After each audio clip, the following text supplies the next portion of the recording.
At 6:58 in the evening, with the wind whipping dead leaves against the cafe windows and her fingers still sore from where he had grabbed her the day before, Naomi made a decision she never imagined she would make as she slid the note across the counter to the man everyone in Brooklyn whispered about, and the air inside the cafe seemed to freeze the moment the tiny piece of paper hidden beneath the disposable cup drifted to a stop before him, her heart pounding so fiercely she could hear its echo within her ribs, for she had never done anything so reckless,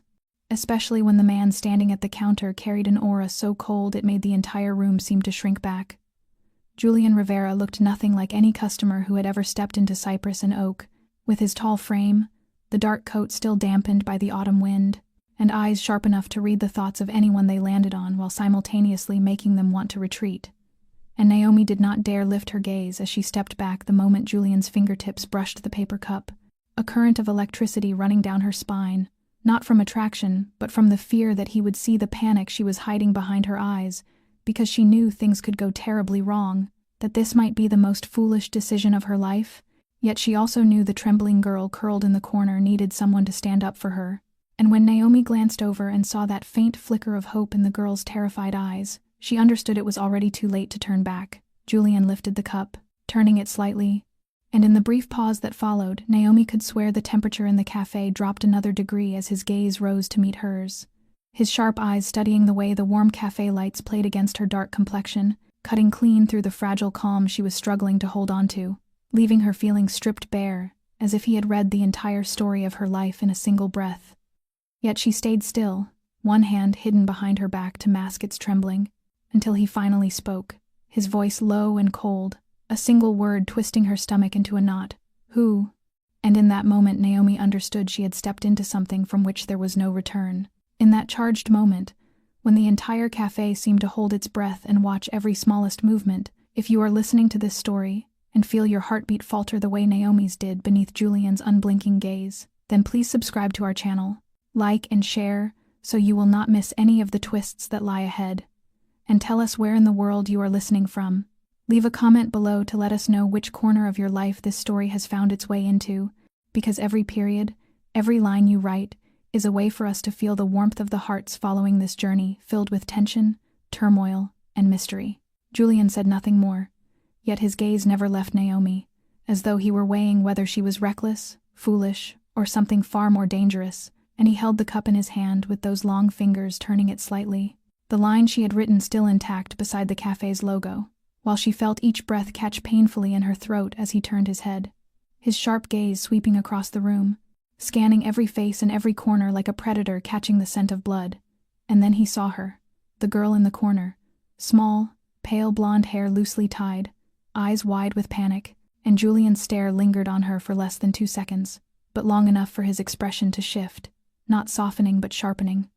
Colder, honed like the edge of a blade freshly drawn from its sheath, while Naomi stood behind the counter gripping the cleaning cloth, as if it were the only thing keeping her from collapsing. As the air around them thickened, and even the clink of a spoon against a cup at the next table sounded unnaturally sharp, Julian set the cup down on the counter and moved toward the corner table where a middle-aged man with thinning hair and an expensive watch was bent over his phone,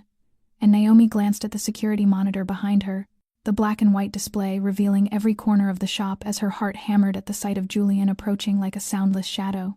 And she did not know which frightened her more, the possibility that he would ignore the note, or that he would not. While she remembered faintly that the girl's name was Kelsey, recalled from when she had ordered her latte,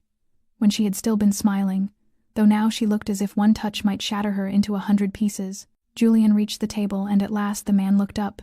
irritation creasing his forehead at the sight of a stranger standing before him,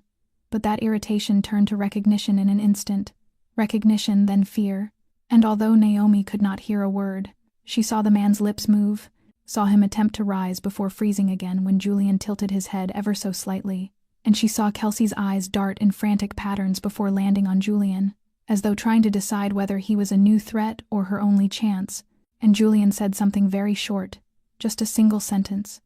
then looked at Kelsey, not raising his voice, not laying a hand on anyone, yet his gaze alone carried the weight of a command that brought the entire room to a halt. Kelsey shook her head, her hand clenched around her coffee cup, fingers drained of color, and Naomi understood what the girl was saying, even without sound,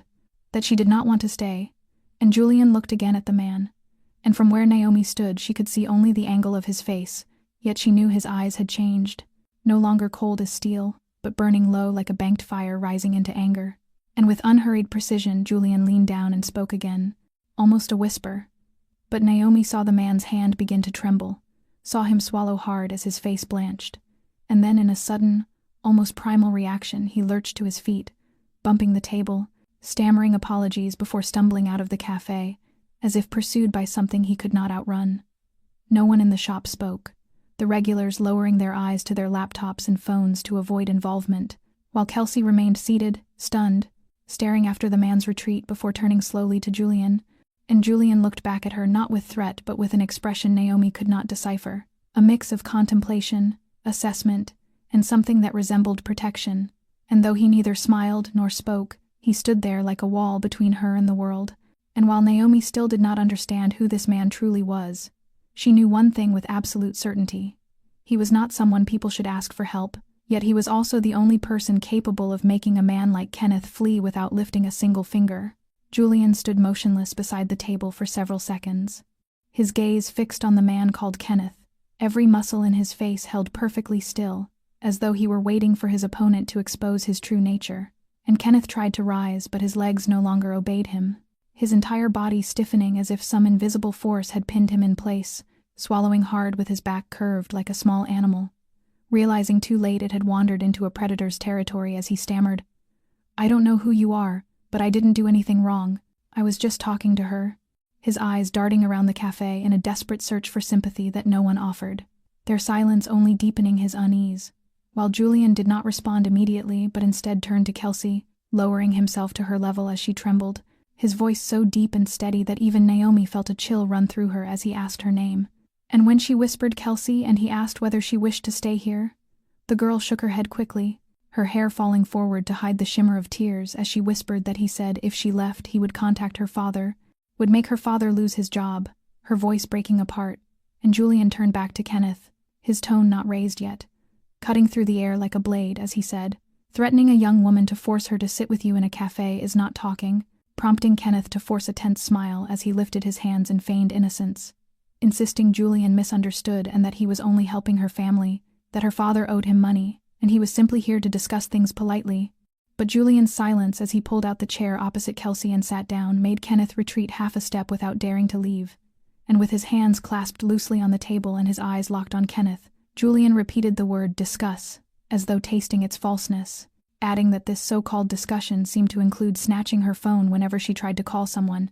and Kenneth licked his lips, his voice trembling openly now, as he muttered that Julian was an outsider and this had nothing to do with him, to which Julian replied softly, almost gently, that he was wrong,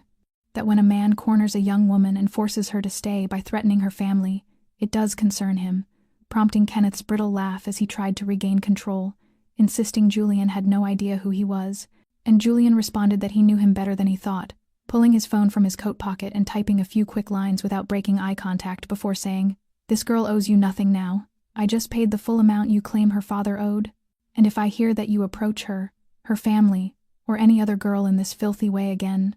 I will not use money to solve it. Do you understand?" And Kenneth went rigid, his face draining of color before flushing red with humiliation at how swiftly the situation had turned. Yet he said nothing, only dipped his head in a jerky nod before turning and hurrying out of the cafe into the cold silence. And Julian remained seated for a moment longer, not looking at Naomi and not speaking, while Kelsey's soft sobs trembled in the space between them, until Julian reached into his coat and offered her a handkerchief with a steady hand, the girl accepting it with eyes full of disbelief, as though she had escaped a nightmare and could not yet fathom her own survival.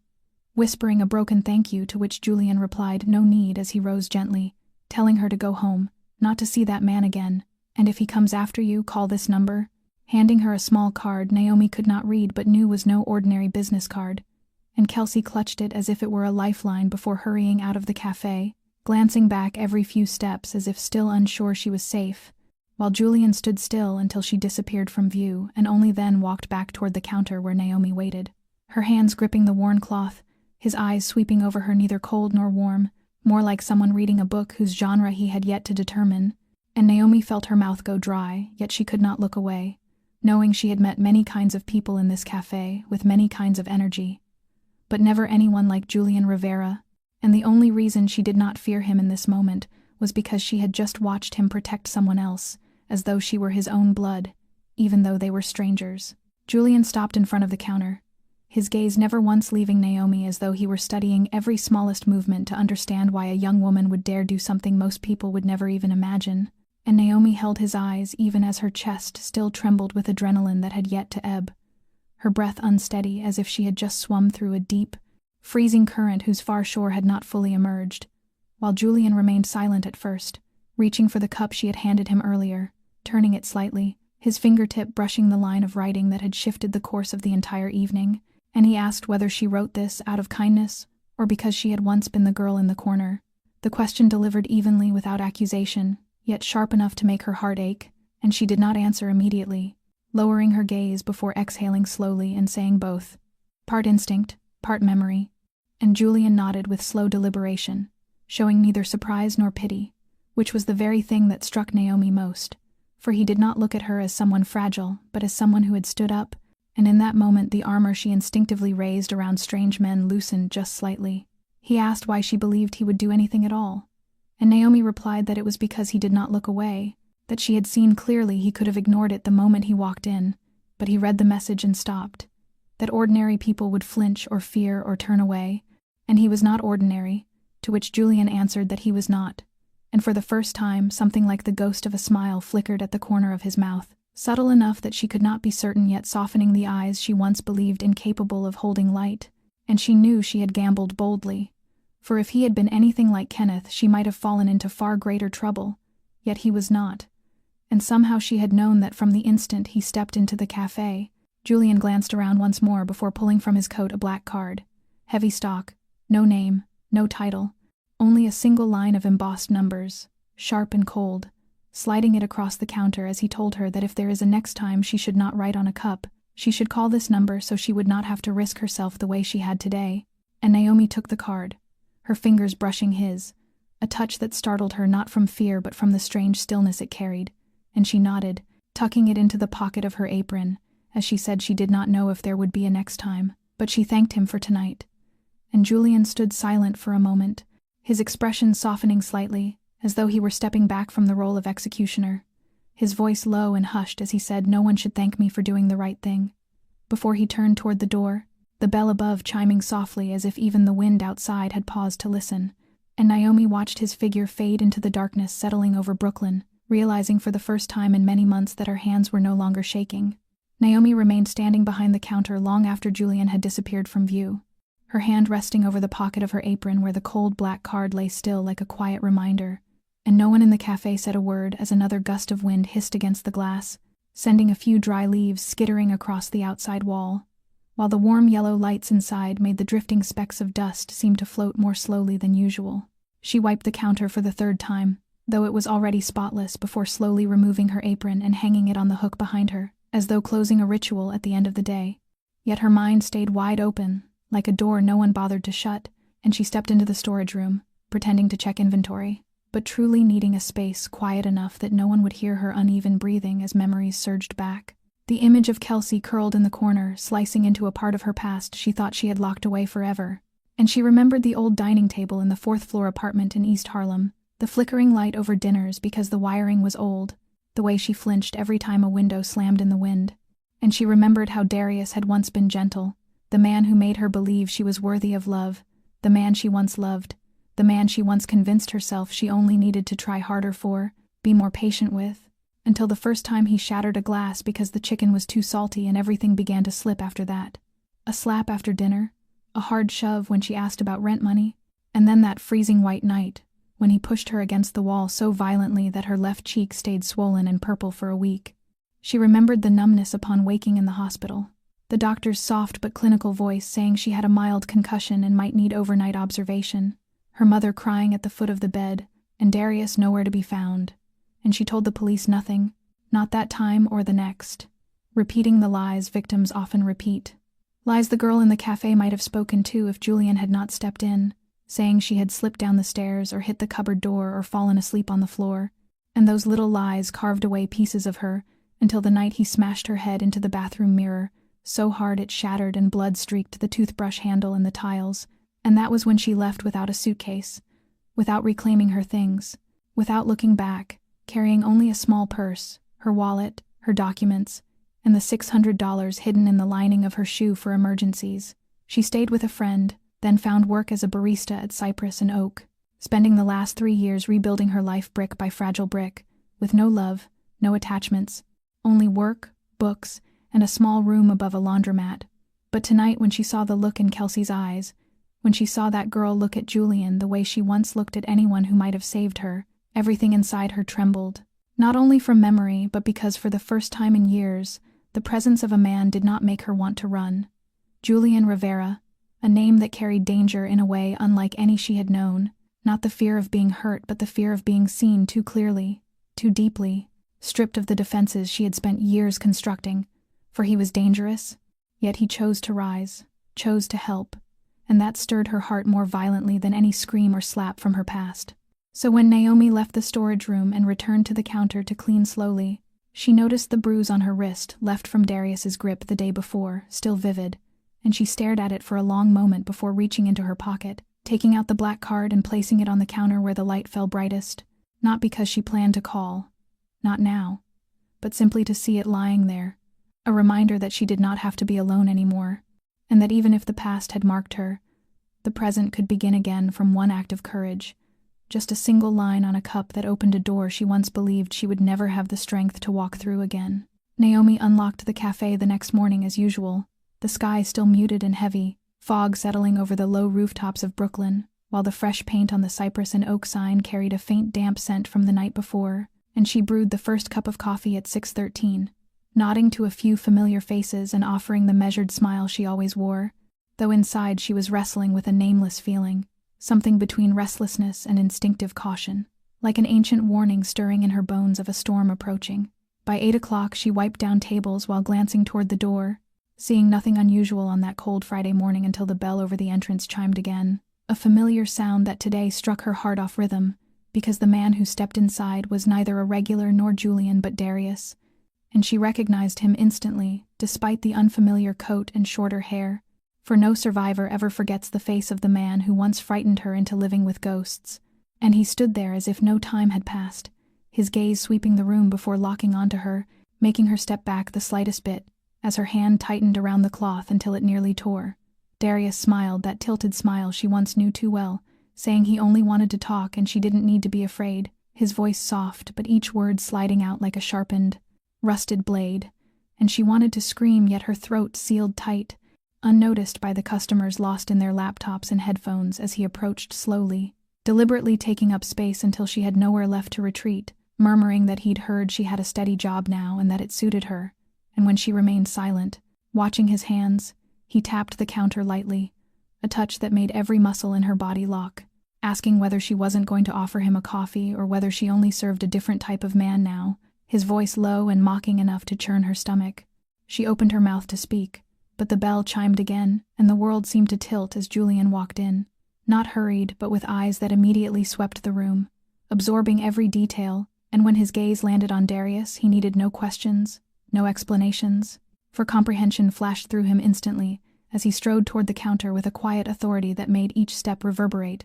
while Darius turned, his expression shifting as he recognized that the man approaching was not someone easily intimidated, and Julian stopped within a breath of him, his eyes cold as ice, though his voice was unsettlingly calm as he asked what he was doing here. Darius lifted a smirk back onto his face, though Naomi saw his fingers twitch, claiming he was just talking to an old acquaintance and asking what law forbade it, but Julian did not answer,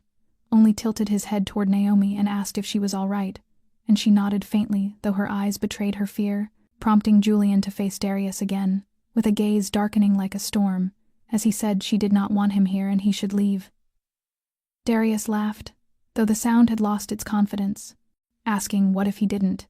and Julian still didn't raise his voice, simply drew a phone from his coat, tapped quickly, and held the screen toward him, and whatever was displayed drained the color from Darius's face as he stumbled back a step, Julian lowering his voice to a level only they could hear, as he told him that if he came near her again, or even let his shadow cross the threshold of this cafe, he swore there would not be a third time, and Darius swallowed hard before turning and leaving quickly without looking back. When the door closed behind him, Naomi still couldn't move, feeling as though she had been pulled out of a nightmare without fully waking, and Julian remained where he was before turning to her,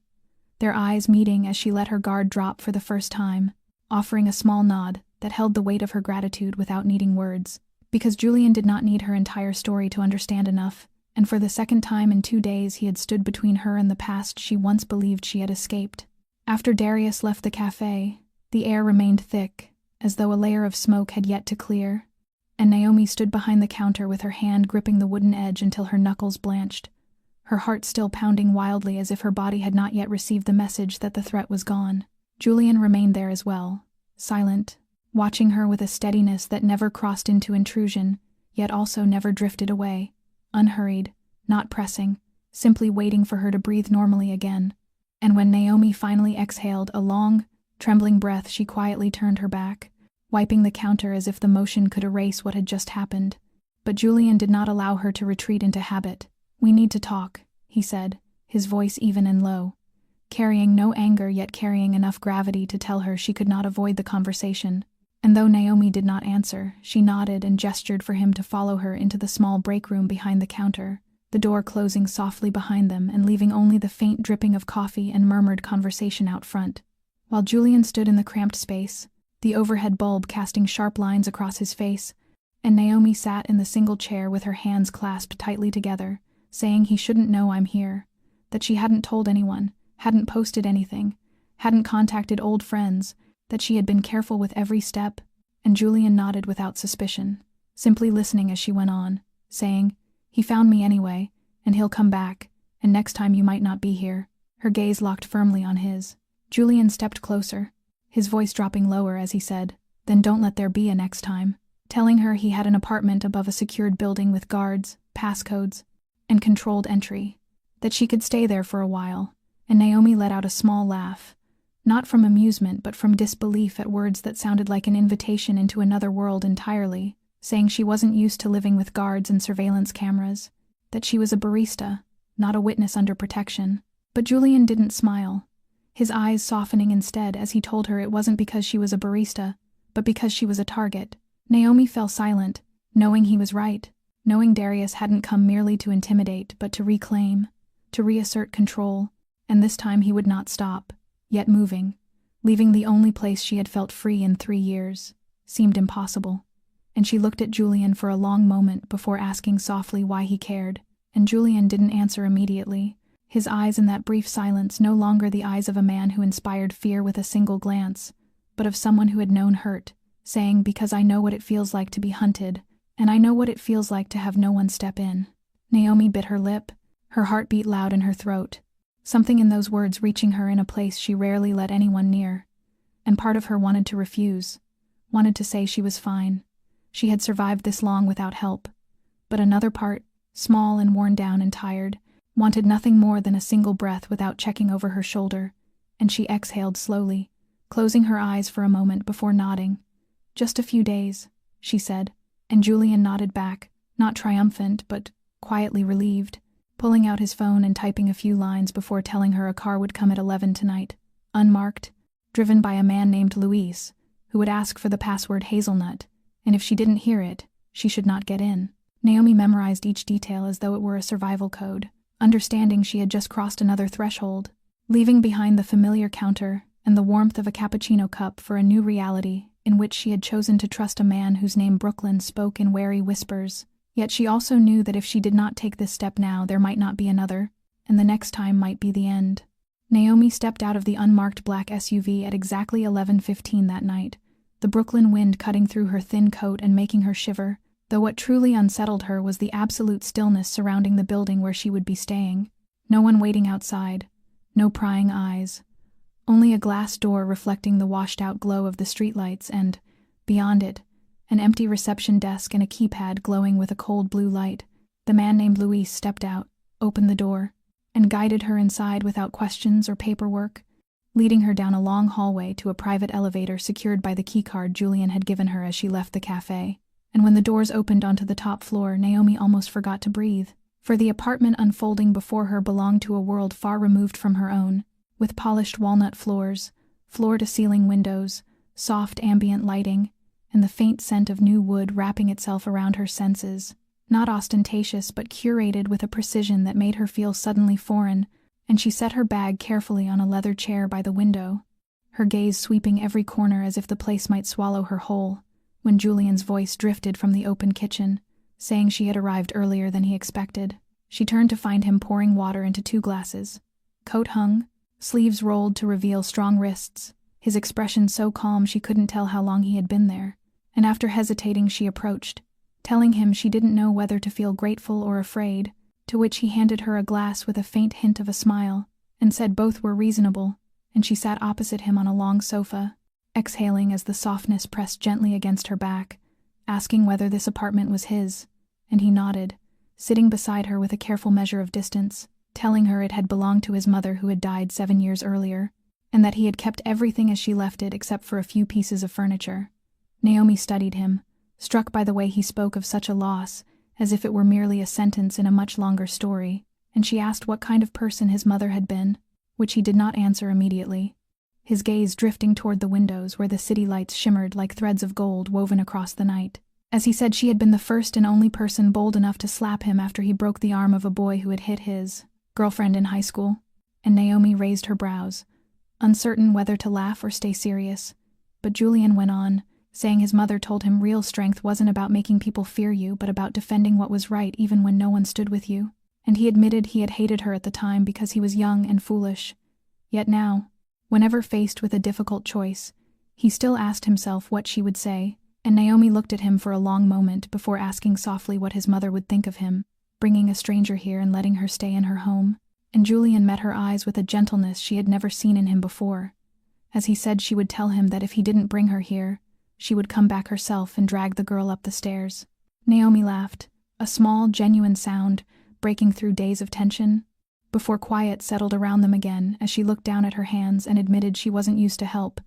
that she had always believed anyone who was kind to her must want something in return, and Julian leaned back slightly, though his gaze stayed steady on her as he said he wanted nothing from her, only that if he did nothing he would no longer recognize himself. And Naomi felt her chest tighten not with fear but with the warmth creeping into a place she had long thought frozen, realizing that in this unfamiliar apartment with the man whose name Brooklyn spoke of with caution, she felt safer than she had felt anywhere else. And though she did not say it aloud, she knew this moment would change everything. Not instantly, but from this breath onward. Naomi stepped out into the dusk after finishing her evening shift, the autumn chill seeping through her layers as the wind funneled down the narrow streets, making the brittle branches scrape against the pavement like tearing silk, and after bidding her coworkers good-night, she adjusted her scarf and walked quickly outside, still carrying a lingering warmth from the night before in Julian's apartment where, for the first time in years, she had slept without waking in fear. Her boots struck the damp pavement, the streetlights casting a pale gold glow over her skin,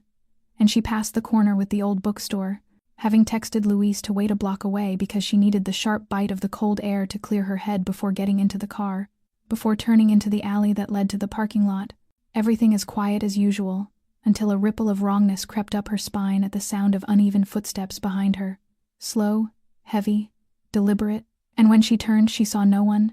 yet instinct pushed her forward, quickening her pace until a dark figure lunged from behind and yanked her into the shadows beside a brick wall, her back slamming against the cold surface, hard enough to freeze her breath as Darius's voice slithered into her ear, low and venomous, stinking of cigarettes and stale liquor, as his grip tightened on her arm with a force that told her he had planned this, pushing her harder against the wall, his hand clamping her jaw so she was forced to meet his eyes as he hissed that she couldn't hide from him forever, that she thought she could stay safe behind someone like that guy, and she tried not to tremble as her desperate gaze darted around the empty alley with no passing cars, no footsteps, no hope. Then he pulled a small knife from his coat, the blade gleaming under the weak streetlight and turning her blood to ice as he murmured, he didn't plan to kill her,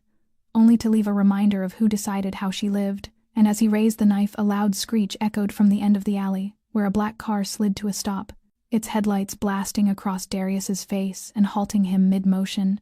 the door flying open as Julian stepped out, his expression stripped of every trace of calm. Darkness gathered in his eyes, and behind him emerged a tall, broad man dressed entirely in black, moving with the weight of forged steel. "Let her go," Julian said, his voice not loud yet freezing the whole alley. And Darius stumbled back a step, still holding the knife, his eyes darting like a cornered animal as he snarled at Julian not to interfere, insisting he didn't know what kind of woman she was. But Julian moved closer, the man beside him cutting off Darius's escape, and Julian said he knew exactly who she was, and he knew exactly what Darius was, and that this was the last chance he'd get to walk away intact, which made Darius bark a laugh before he suddenly lunged toward Naomi with the blade aimed at her throat. But Julian reached him like a breaking storm, his hand seizing Darius's wrist and twisting until a sharp crack echoed through the alley, the knife clattering to the ground as Darius screamed. Then Julian slammed him into the wall hard enough to daze him, while the man in black pinned him to the pavement with practiced efficiency, leaving him helpless as Naomi stumbled back, her shoulders hitting the cold bricks, her heart racing so violently she could barely breathe. Julian turned to her, approaching with a gentleness so at odds with the strength he had unleashed seconds earlier as he asked if she was hurt. And Naomi couldn't speak, her throat too tight, but when her eyes met his, a single tear slipped free, not from fear but from profound relief. And Julian touched her shoulder lightly before drawing her into his arms, solid and warm and safer than any place she had known. The metallic scent of blood mixed with the stale sting of cigarette smoke still clung to every breath as Naomi sat, curled on the old wooden floor, her back against the kitchen cabinet, her eyes wide and unfocused on the dim space before her, her fingers wrapped tightly around the spare apartment key she had hidden in her sleeve days earlier, as if it were the last anchor keeping her from sinking. The night had been as cold as this one, yet inside that fourth-floor apartment, she had been colder than the winter wind beyond the window, chilled by the slap of Darius's hand across her face,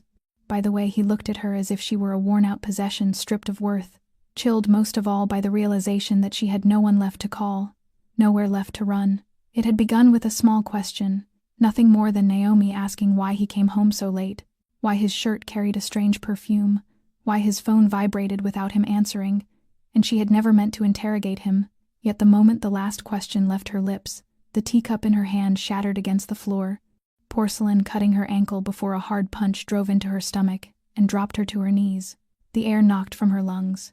Darius told her she was insolent, that she didn't know her place, that he had given her everything and she dared to doubt him. And she heard only the hiss of his words pushing through his teeth, the crash of furniture, the soft patter of her own blood hitting the tiles as she crawled toward the front door, until he seized her hair, yanked her back, slammed her against the wall so hard the back of her head flared white with pain, her vision blurring as he crouched before her, whispering in the same sweet voice that had once made her fall in love, telling her that if she ever spoke up again, ever tried to leave, he would make her regret it until the day she died. She lay motionless for hours after he left, too afraid to cry in case he returned, trembling as she swallowed her pain the way she always had. But that night something shifted when the bathroom light remained on, and her bloodied reflection stared back at her from the mirror. She saw a woman she no longer recognized, and Naomi knew that if she didn't leave then, she would never have another chance. She dragged herself to the bed, lifted the mattress where she had hidden a small stash of money, her hands shaking as she shoved it into her bag, grabbed her apartment key, and slipped out the door, certain that one wrong sound would bring him crashing after her. The elevator feeling impossibly far away, so she took the stairs, biting her lip until it bled to keep from making a sound. And when she finally stepped onto the street, the night was deep, the streetlights dim, yet she had never seen the sky look so beautiful. She walked 40 minutes to the nearest subway station, carrying nothing but a small bag and an old phone with no SIM card, and from that point on she disappeared. Tonight, when she was dragged back against a cold brick wall by the same familiar hand, the memory flared without warning, sharp and merciless as the night itself. But this time was different, because this time Julian had appeared, and this time she was not left lying in silence waiting for the worst to come, because she had fought, in her past and in her present, and she was still here, still breathing, still able to look into a mirror and see a woman who was no longer a victim, and this time she knew she was no longer alone. Naomi sat leaning against the back of the long sofa in the high-floor apartment, the city lights behind her casting faint, blurred threads of gold across her hair, her hands still trembling slightly after the night Darius had ambushed her. Yet her eyes were different now, no longer carrying the wary flicker of someone always listening for danger, no longer shadowed by fear, hiding like a ghost behind every sound, but steadier, clearer, holding the quiet resilience of someone who had walked through darkness and survived. Julian stood only a few steps away, his hands tucked into his pockets, his tall frame blending into the stillness so completely, it seemed even the city outside knew not to intrude, and for a long moment neither of them spoke, until Naomi broke the silence first, her voice rough but steady as she told him he didn't have to do what he'd done, and Julian tilted his head, his gaze shifting from her to the windows as though counting the distant stars behind the haze, not answering right away before finally moving to sit beside her. Not close enough to overwhelm her, but not far enough for her to feel abandoned. His fingers interlacing as he began speaking in that familiar low voice, telling her that when he was young he had watched his mother be beaten, not by his father who had died when Julian was 7, but by the man she loved after, and he had seen her hide bruises beneath her shirts, press cold meat to her cheek each night, and cry when she thought he was asleep. And Naomi turned toward him, her eyes widening silently as he went on, saying he had been powerless then, just a skinny kid facing a man who had been in prison, a man who had been a mercenary, and one night he'd crept out of his room with a fruit knife in his hand, ready to do something reckless. But his mother had found him, held him tight, and made him swear he would never become a monster like the man who hurt her, that he would protect, not destroy. And Julian looked down at his own hands as if they still held the echoes of those years, explaining how his mother had taken him away a week later, how they slept in the car and ate instant noodles for a month, but she had kept her promise to pull them out, and he had kept his promise to her, that if one day he met someone like her, he would not walk away. Naomi pressed her lips together as emotion rose inside her like a tide beneath a seemingly calm surface, never imagining she would hear such words from Julian Rivera, the man Brooklyn feared, the man whose gaze could force a liar to confess in seconds. And when he turned to her then, meeting her eyes without flinching or guarding himself, she knew he was not saying any of this for sympathy or to impress her. He was telling the truth. He said he wasn't trying to save her, that he didn't see her as someone who needed rescuing, that she was stronger than she believed, that she had survived things that would have broken many others, but that he wanted to be there, wanted to be the person she could look toward when everything felt too heavy. And when she whispered that she didn't know what to call that feeling,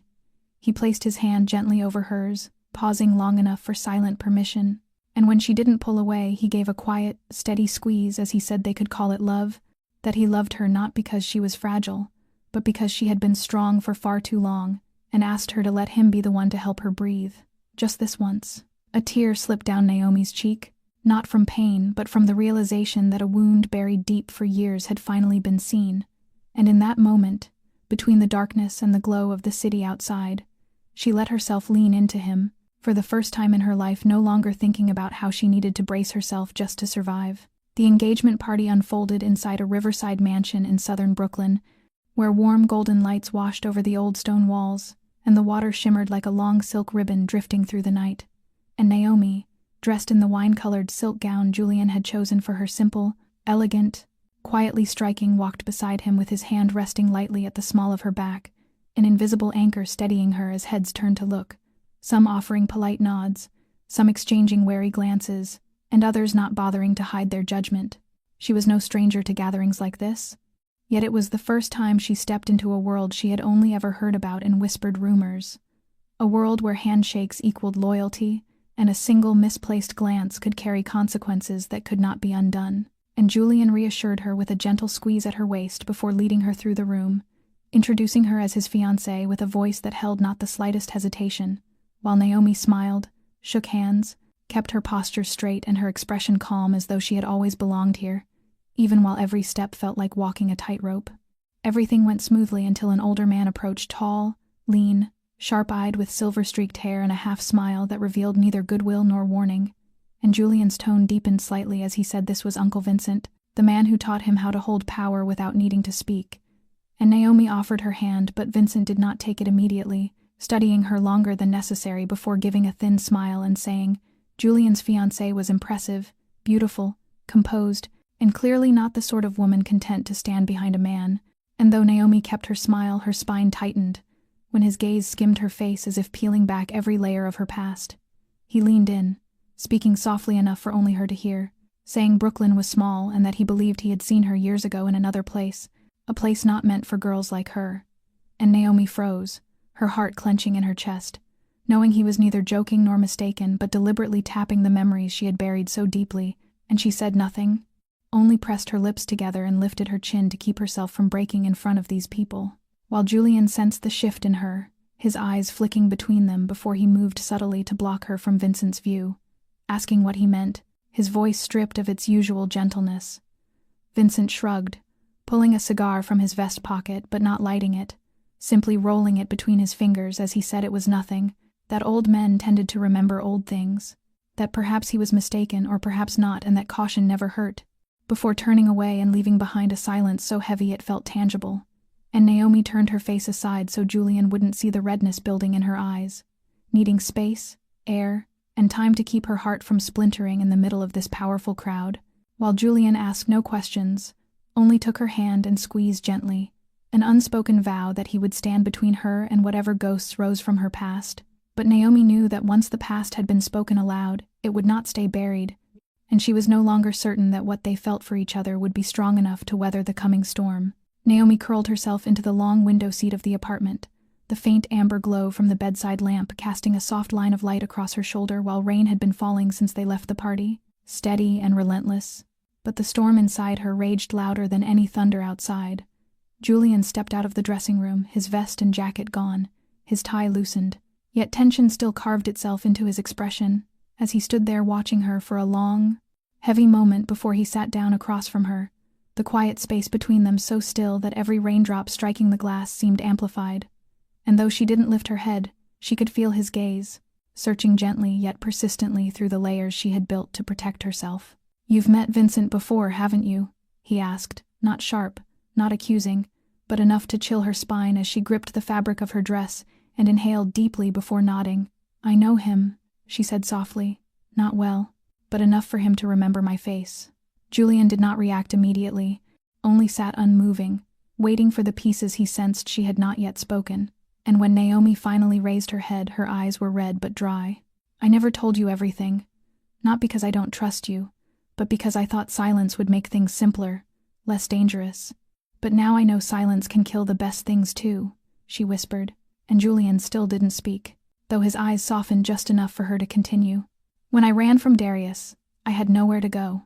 I worked in a small bar, no papers, no real name. One of the regulars was Vincent. He never touched me, never asked for anything, but he knew I was hiding, knew I had nothing. One night a drunk man cornered me in the storage room. Vincent stepped in and stopped him with one sentence. After that he'd leave envelopes, big tips, told me it was for peace of mind. I didn't owe him, but he knew so much, too much." Julian remained still, his expression unreadable now, and Naomi swallowed hard, her voice trembling like a confession. "I was afraid to tell you because I thought you might believe I leaned on him, or that I had been involved in something you'd despise. But I didn't sell myself. I didn't trade anything. I just survived." Julian closed his eyes for a few seconds, as if piecing together thoughts he wasn't ready to share, and when he opened them again, something in his gaze had shifted, not anger, but a fracture in the trust that had once been absolute. And Naomi saw it clearly, felt it tighten around her heart like a fist. "I know you hate being lied to, Julian," she whispered, "and I hate myself for hiding it. But if I went back to that moment, I would still stay silent, not because I don't respect you, but because I didn't yet believe I deserved the kindness you gave me." A long silence spread between them, the rain growing louder until it felt like the whole world outside was drowning out the slow ache filling the room. And finally, Julian stood, not looking at her, only saying quietly, "I need time," before he walked into the inner room and closed the door gently. Though to Naomi the soft click sounded like the heavy slam of a lock. She sat still. She didn't scream or break down, only closed her eyes and let the emptiness settle inside her, because she had told the truth, but sometimes truth delivered too late carried the weight of betrayal, and she no longer knew whether Julian would want to hear anything more from her at all. Naomi sat alone in the kitchen, washed in the pale light of early morning, the cup of coffee before her long gone cold, yet she made no move to replace it, having stayed awake the entire night not out of fear as in the years before, but because of the growing sense of loss hollowing her from the inside. An emptiness no apology or explanation could ever fill. She did not know whether Julian had slept, or whether he had even remained in the apartment. For after his door closed, there had been no sound at all, and she hadn't had the courage to knock, only sat there watching the streetlights fade into the thin dawn light, as each passing moment stretched like a quiet punishment for daring to feel happiness, even briefly. And when the door to his room finally opened, she startled, her heart tightening in reflex, though she did not turn around, listening as Julian entered with his usual quiet gravity. something different in his steps, as though after a long night wrestling with himself, he had reached a conclusion she did not dare hope for. He poured himself a glass of water and leaned against the counter, his gaze resting on her while she waited, holding her breath, sensing that any word spoken too soon might shatter the fragile stillness, until at last he spoke in a low, measured voice, telling her she had survived in the only way she knew how, and owed no one an apology for that. And when she turned to meet his eyes, she saw no doubt in them anymore, only truth and something larger than forgiveness, and he moved closer, pulling out a chair to sit across from her with his hands clasped on the table as though placing his heart between them, saying he had spent his life holding power, making others fear him, so that no one could hurt the people he loved, only to realize the one thing he could not control was what he felt when he was with her. Naomi drew a sharp breath, as her heart raced with every word, and Julian held her gaze without wavering, as he told her she made him a better man, not weaker, but better, that she had not taken anything from him but had given him something he never believed he deserved, a reason to change, a reason to protect not out of duty but out of love. And Naomi covered her mouth to stifle a sob as tears fell, not of pain this time, and she whispered that she had feared he would walk away once he learned her past, but Julian shook his head and reached for her hand, warm and steady like the first time he had entered her life, telling her he was no saint, that he had his own shadows, his own past that could never be erased, but if she was brave enough to love him despite that, then he would not allow her past to steal the future they deserved. Naomi nodded, her lips trembling but her eyes alight once more, and in that moment every old wound seemed to soften. Every fear that had held her for so long seemed to retreat, and she knew she was no longer walking forward alone. The ringing of the phone shattered the stillness and made Naomi flinch, sitting by the penthouse window, wrapped in a thin blanket, with the book she had left unfinished the night before, still open in her hands, though her eyes could no longer read a single word. And from the adjacent office, Julian answered, his low, decisive voice carrying through the half-closed door. Only a few brief sentences, but enough for her to feel something was wrong. When he stepped out, his expression had changed, the tenderness of the morning replaced by the sharp, focused intensity she had seen once before, when he issued commands in that cafe, the look of a man who carried an entire power structure on his shoulders and was always prepared to face the darkness that came with it. And he came to her, placing a hand on her shoulder as he said he had to go, that something had happened at the southern warehouse, an unexpected attack, possibly from Vincent's circle or someone else sending a message, and Naomi gripped his hand, her worry plain in her eyes, though she did not cling or question because she knew this was a part of his world she could not yet reach. She spoke only one sentence, asking him to be careful, and Julian bent to kiss her forehead, his hand tightening around hers in a silent vow before he released it and walked away without looking back, the door closing behind him and leaving Naomi alone in the vast quiet where even the ticking of the clock sounded loud enough to echo. And she rose, pacing the apartment in that unnamed ritual she fell into whenever her heart felt too empty, gazing through the wide windows at the city, glowing like an inverted galaxy beneath her, yet feeling none of it belonged to her without him. She brewed tea, stepped onto the balcony where the cold air slapped her awake, but couldn't cool her worry, thinking of Julian's words about people always wanting to take what he built, about loyalty and betrayal, and the cost of ruling the game, and she finally understood that loving a man like him meant accepting the parts of his life she could never control. A distant thunder rolled, the western sky threatening rain, and Naomi remained there, her eyes never leaving the phone on the table, whose screen had stayed dark since the moment he left, wondering where he was, whether he was hurt, whether he thought of her amid a night of fire and steel, yet somewhere deep beneath each slow heartbeat, she held on to a quiet faith that he would return, as he always had, because now she was no longer waiting only for a man, she was waiting for a piece of her own heart to come home. Naomi was standing in the kitchen, reheating her cold tea when the doorbell rang, a soft sound that made her heart skip despite its gentleness. For no one was expected at this hour and Julian had not yet called back, and when she stepped out and checked the security camera, her blood seemed to drop in her veins, as she recognized Vincent standing at the door with a woman in a dark fur coat, Vincent holding up a platinum access card with a mocking ease to the camera, as if to show her that no security system could keep him out, whose steel-cold gaze and tightly pressed red lips matched the face Naomi had only seen in old photographs of the shadowed power circle's Patricia, Vincent's sister and one of the most enigmatic figures in the network Julian had only ever mentioned in fragments. Naomi opened the door,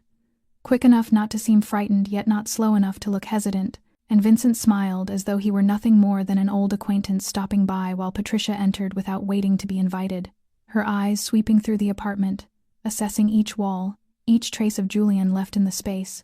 and Naomi closed the door, keeping a careful distance while her mind replayed the location of the emergency alarm. Julian had shown her on her first nights here, the small button hidden beneath the bookshelf on the right side of the living room, concealed behind an abstract painting. Vincent settled onto the sofa while Patricia stood watching Naomi like a cat waiting for its prey to make one wrong move.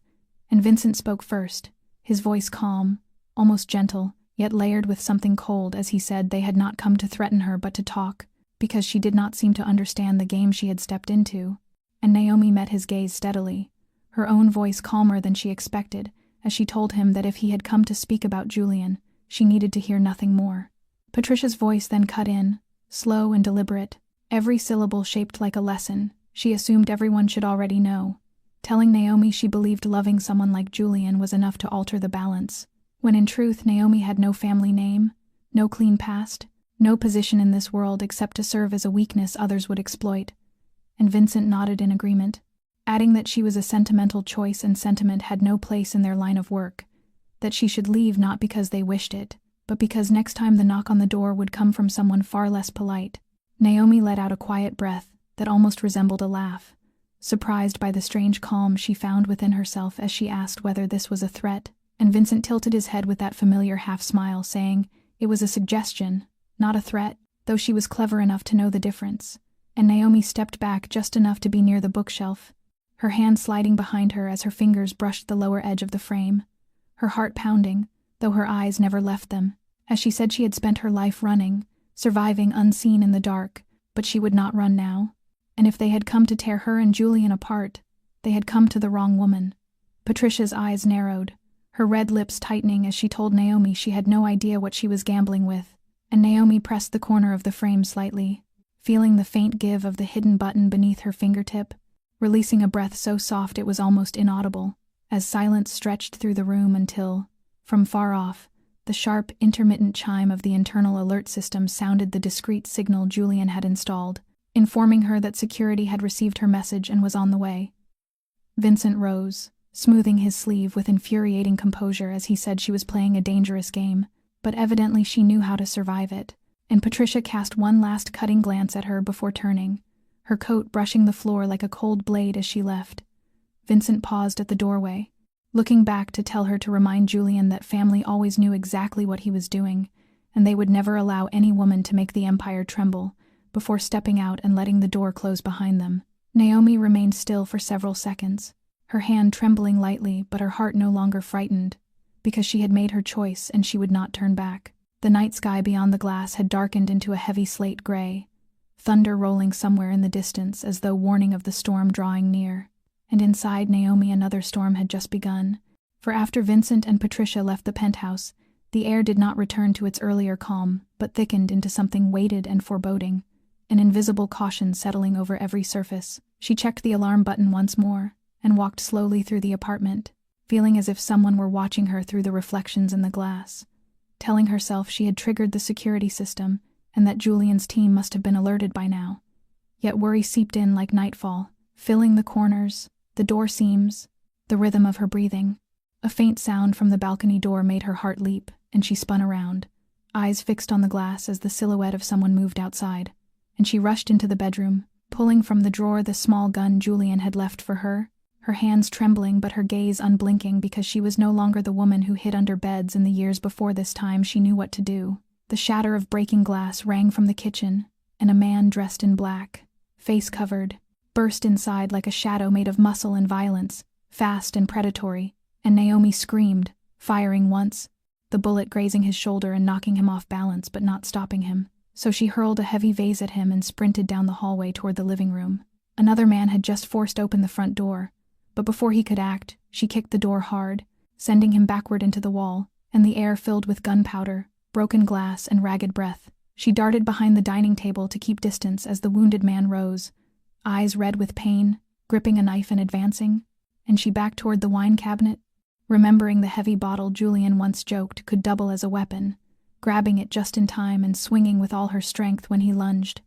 the bottle exploding against his skull, glass scattering across the floor and blood spilling down his face. But before she could breathe, she was yanked down from behind. The second man revived, and his hands locking around her throat, her cheek pressed against the cold floor as air vanished from her lungs. She clawed at him, fingers scraping blindly beneath the sofa until they closed around something sharp, a small pair of scissors, and without a thought, she drove her arm backward. The man's scream ripping through the room as he released her, blood streaming from his abdomen even as he lurched toward her in furious desperation. The door slammed open and Julian burst inside with 2 guards, and within seconds the attackers were pinned to the ground as Julian fell to Naomi's side, his hands shaking when he saw the raw marks on her throat and the pallor spreading across her face from stolen breaths. Naomi tried to smile, her voice hoarse but steady as she whispered that she hadn't run, and Julian pulled her into his arms, holding her as though she might vanish if he loosened his grip, his eyes burning with fury and anguish as he murmured that he was late, but she shook her head weakly and whispered no. He had come at exactly the right moment. She only needed him to come, and he had. She rested against his shoulder, and for the first time after everything, she felt safe not because of high walls or reinforced locks, but because she knew she was no longer fighting this war alone. Naomi sat in the living room with a cup of hot tea between her hands, her fingers still trembling slightly, though her gaze had regained the quiet steadiness Julian had always loved in her, even if the previous night had carved a wound deep enough to leave a shadow. And when Julian walked in with dried blood still clinging to the sleeve of his shirt, his face tight, but his eyes fixed on her as though counting every breath she took, she rose without hesitation and crossed the room to him, gripping his hand like someone who had climbed out of the abyss and needed proof that warmth was still real. Julian said nothing at first, only lowered his head to press a kiss to her forehead before pulling her into an embrace so tight it felt as though he feared she might disappear. And then he whispered against her ear that Vincent had been arrested, the words carrying not only victory but the closing of a long, silent threat. And when Naomi lifted her gaze, exhaustion and disbelief flickering together, he nodded and explained that at first he hadn't believed Vincent reckless enough to order a direct attack, but the surveillance evidence and the confessions taken from the 2 men captured inside the penthouse had been enough for the investigators to sweep in, uncovering communication devices linked to Patricia and encrypted plans in a warehouse hard drive that left Vincent with no way out. Naomi said nothing, only tightened her grip, not because of Vincent but because part of her still trembled at the memory of a stranger's hand crushing her throat, at how close the light in her eyes had come to fading before Julian arrived, and he sat beside her with eyes gentler now, like a sea calmed after the storm, taking her hand and lifting it to his chest where his heartbeat thudded steady and sure, as he looked into her eyes and murmured that once he had believed he was strongest when he stood alone, but now understood that real strength was not the absence of fear but having someone he could not afford to fall for, and she was that person. Naomi blinked, her eyes brimming though no tears fell, telling him she too had once thought herself capable only of running, until she learned that with one person believing in her deeply enough, she could stop and turn to face the world, and that person was him. They leaned their foreheads together, breaths aligning, 2 people who had known harm, betrayal, and the darkest corners of the world, yet had found light in each other. And Julian clasped her hand, his voice steady with quiet conviction as he promised that no one would ever touch her again, not Vincent, not Patricia, not any ghost from the past that dared to come between them, while Naomi whispered her own vow not to run from him, not to hide, not to let fear keep her from stepping forward. They needed no more words, for between them lay a promise without signature, a bond without paper, stronger than anything they had known. And as they sat together amid the remnants of a brutal night, they did not look toward the hurt but toward what could be rebuilt in its wake: love, truth, trust forged in blood and tears, and they knew that from this moment on, neither of them would ever be alone again. On an early autumn morning, when soft sunlight washed over the stone steps leading into the Brooklyn City Hall, a place where couples married not for spectacle but because their hearts had chosen each other through every trial, Naomi stepped out of a simple, elegant black car, her ivory wedding dress tracing her slender frame, her hair pinned in its usual neat bun, except today a small white jasmine sprig, placed there by Julian himself before they left the apartment, rested delicately above her ear. He was waiting for her at the foot of the stairs, the charcoal gray suit sharpening the quiet depth of his eyes, and the smile meant only for her, a smile she once believed she could never deserve. And there was no orchestra, no lavish aisle, only a handful of the people who had stood closest to their journey. Kelsey, the young woman Julian had rescued on the night everything changed, now smiling gently as their witness. Malik, Julian's loyal guard, watching from near the entrance with eyes equal parts vigilant and warm, and the cafe owner Naomi once worked for, who had held her in a trembling embrace when she learned Naomi had survived the attack. They exchanged rings in the hush, broken only by wind slipping through the brittle branches overhead, their vows simple but heavy with promise, each look between them engraving all the moments they had nearly lost each other. And after the ceremony, Naomi didn't go home but asked Julian to take her somewhere, and when the car stopped before the old cafe, she stepped out in her modest wedding dress, her heels traded for flats, the faint scent of rosewater still clinging to her hair. The cafe had changed, the sign was newly painted, the lights warmer, the space subtly expanded. But what stopped Naomi in place was the new mural on the wall opposite the bar, no longer the faded photograph that once hung there but a vivid oil painting. A black woman behind the bar, her gaze turned toward a man sitting in the dim corner,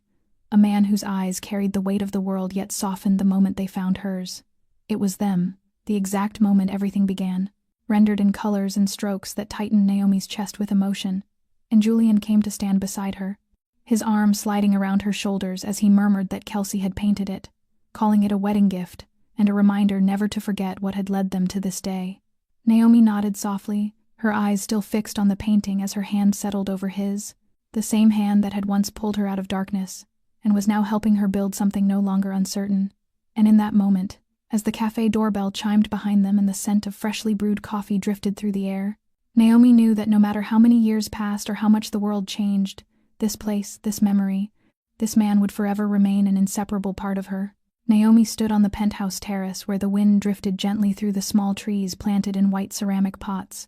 and the sky above was not a brilliant blue but a soft, muted gray, a color that mirrored the new rhythm, settling quietly inside her, peaceful, unhurried, free from fear. Julian stepped out through the glass door carrying 2 steaming cups of coffee, the warm aroma rising between them and reminding her of the old cafe, the place where everything had begun with a single note and a moment of courage. They did not need many words. They simply sat side by side,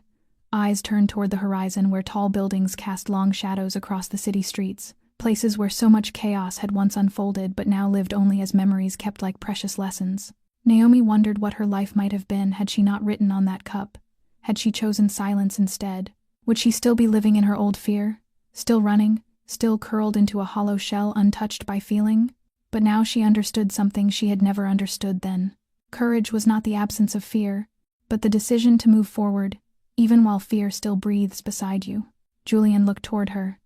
his gaze no longer the cold stare of the man she met that first day, but soft with gratitude and trust, as he murmured that she was no longer the woman hiding in the dark, that she had become the light itself, and he was thankful she had chosen to step out. Naomi smiled, not the kind that used to mask her wounds, but one born from the quiet knowledge that she had survived them. Their story was no fairy tale. It was the truth of 2 wounded souls finding one another in a chaotic world, a journey of healing from broken places, a reminder that love cannot fix everything but can give us the strength to mend ourselves. And now, perhaps you, the listener whose heart is taking in this story, have known fear too, have felt lost, have stood alone in moments when the world felt too vast or too heavy, but remember that sometimes a single brave step, even the smallest one, can open the door to an entirely new chapter. And perhaps, like Naomi,